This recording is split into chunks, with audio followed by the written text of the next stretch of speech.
Everyone, welcome back to my YouTube channel. So today we will learn about the phase of teaching, and these phases are pre-active, interactive and post-active.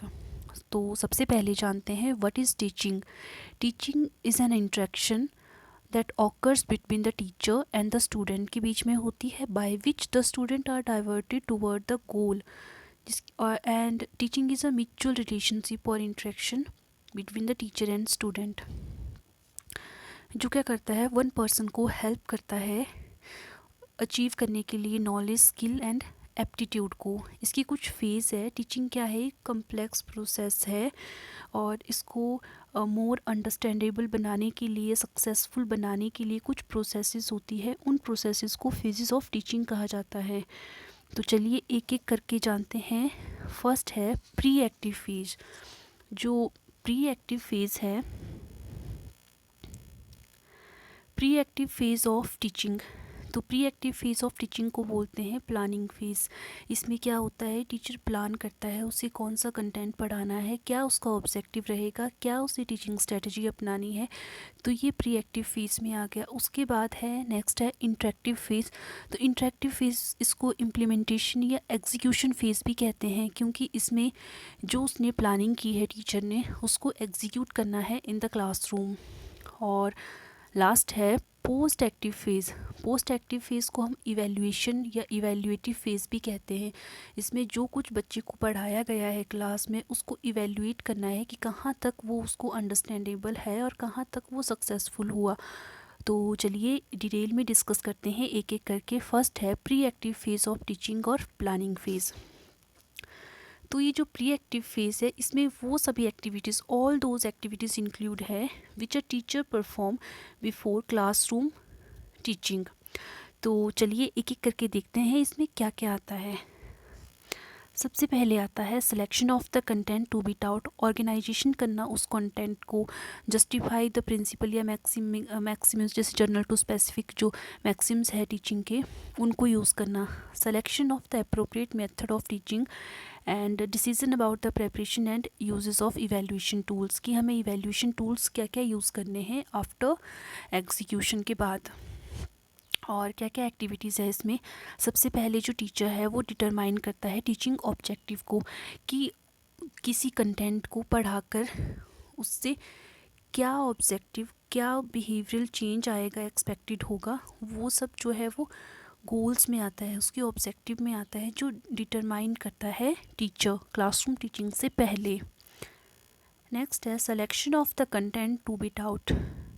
अब इसमें content का selection किया जाता है teacher के द्वारा, और ये जो सिलेक्शन ऑफ द कंटेंट है, ये स्टूडेंट की नीड्स को ध्यान में रखते हुए, उसके लेवल को ध्यान में रखते हुए and motivation of the students को ध्यान में रखते हुए सिलेक्शन की जाती है.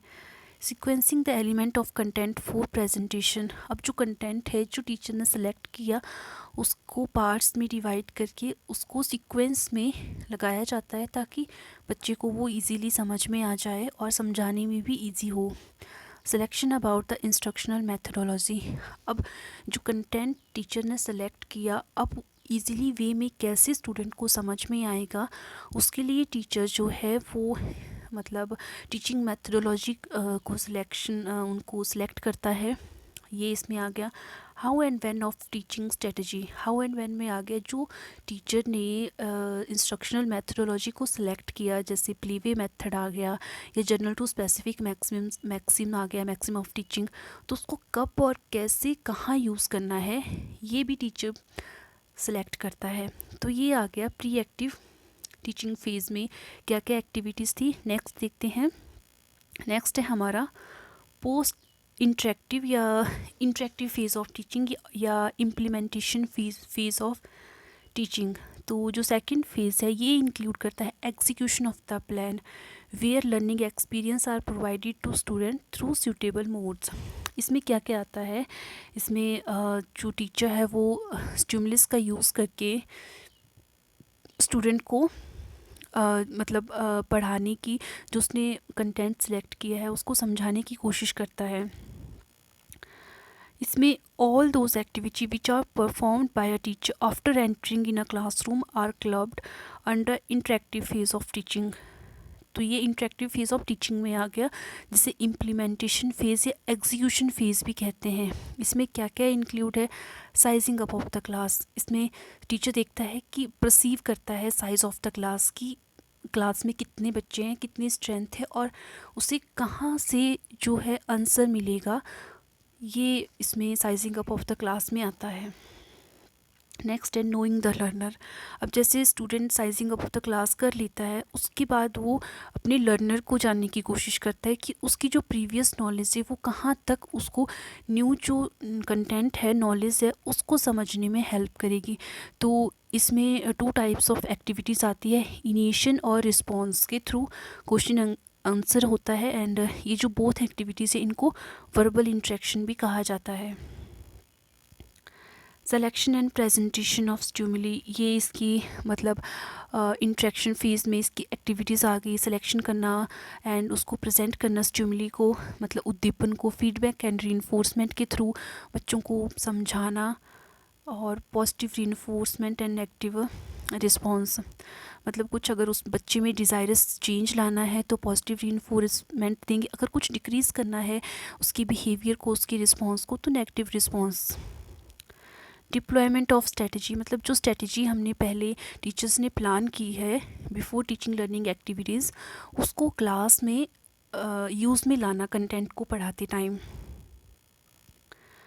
अब इसमें कुछ ऑपरेशन आ गए, जैसे परसेप्शन, डायग्नोस करना बच्चे को, फिर रिएक्शन प्रोसेस क्या होगी, जैसे टीचर क्वेश्चन करेगा तो स्टूडेंट रिस्पॉन्स देगा, और स्टूडेंट क्वेश्चन करेगा तो टीचर रिस्पॉन्स देगा, ये रिएक्शन प्रोसेस आ गया इसका इम्प्लीमेंटेशन फेज़ का। अब नेक्स्ट हम देखेंगे post active phase of teaching या इवेल्युएटिव फेज़ ऑफ टीचिंग। तो post active phase of teaching क्या है? Is the one that involve teacher activities such as analyzing evaluation result to determine students learning, especially their problem in understanding specific area, to reflect on the teaching by self and to decide on the necessary change to be brought in the system in the next instructional period। इसमें evaluate किया जाता है कि बच्चे ने कहाँ तक कितना सीखा, और अगर कुछ कमी रह गई है तो जो नेक्स्ट मतलब इंस्ट्रक्शनल पीरियड या नेक्स्ट कंटेंट पढ़ाना होगा उसमें कहाँ चेंज करने की ज़रूरत है, क्या स्ट्रेटजी अपनाने की ज़रूरत है, ये इसमें आ गया इवेल्युएटिव फेज़ ऑफ टीचिंग में। और इसमें बच्चे को इवेल्युएट किया जाता है, क्या क्या इसके वेज रहते हैं। इसमें टेस्ट होता है, क्विज़ होता है, और by observing students reactions of questions, comment structures and instruction situations होता है। इसमें क्या क्या इसकी एक्टिविटीज़ रहेगी वो है, देख लेते हैं एक एक करके। फर्स्ट है defining the exact dimension of the change caused bye teaching, कि इसमें एग्जैक्टली चेंज कहाँ हुआ स्टूडेंट की लर्निंग में वो चेक करना होता है। Selecting appropriate testing device and technique, और जो टेस्टिंग डिवाइस है, टेस्टिंग टेक्निक्स है बच्चे की बिहेवियर चेंज को या डिज़ायर्ड बिहेवियर चेंज को जानने का, वो रिलायबल और वैलिड होना चाहिए। Changing the strategy in terms of evidence gathered, और अब नेक्स्ट इसमें क्या आता है, जो रिज़ल्ट आ गया by using the reliable and valid test devices, अब उसके बाद टीचर को क्या करना है, जो उसकी टीचिंग स्ट्रेटजी है उसमें चेंज करने की ज़रूरत है, उनको मॉडिफाई करने की ज़रूरत है। तो ये इसमें इवैल्यूएशन फेज़ में आ गया। तो ये आज हमने देखा इसकी 3 फेजेस ऑफ टीचिंग, जिससे इसमें फर्स्ट आ गया pre active phase of teaching, और इसको प्लानिंग फेज़ भी कहते हैं। नेक्स्ट है इंटरेक्टिव फेज़ ऑफ टीचिंग और implementation phase, and the last one is postactive phase of teaching और evaluative phase. That's all for today. Thank you and have a good day.